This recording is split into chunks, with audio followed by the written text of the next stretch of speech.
Night, monkeypox could be spreading here in the islands. State health officials announced that they're looking into a second probable case of the disease. They say this person is an Oahu resident who had close contact with the first probable case.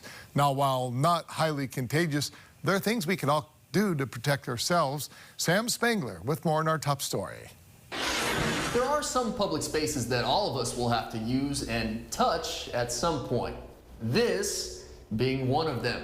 Public restrooms are a tough one with monkeypox, but there are some ways to protect yourself. You could wipe down the toilet seat with a cleaning solution or use one of these liners at least. But an expert I spoke with says that we should be scared less of monkeypox.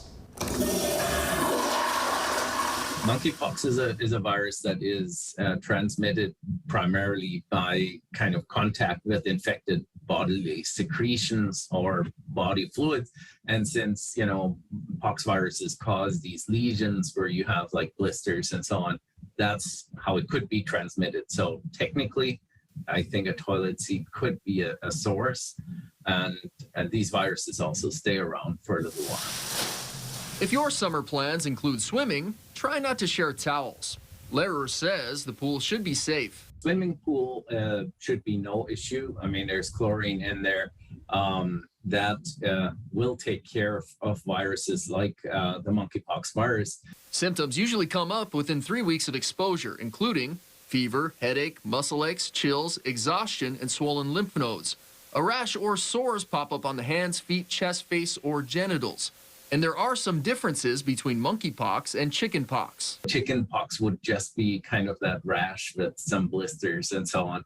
So a little bit different in that regard. And also there's a kind of more of a general malaise. Lehrer says that while monkeypox is something to be aware of, smallpox vaccines work well against it. He recommends not getting caught in the frenzy of a new headline. And remember that COVID remains our most dangerous threat. I think the WHO was talking about more than 1,000 reported cases now worldwide. So I think that is in relation to other viruses or other diseases is not so concerning. I think the main thing right now is really, you just want to keep up your guard. I think COVID is still the bigger danger. Sam Spangler, KH12 News, working.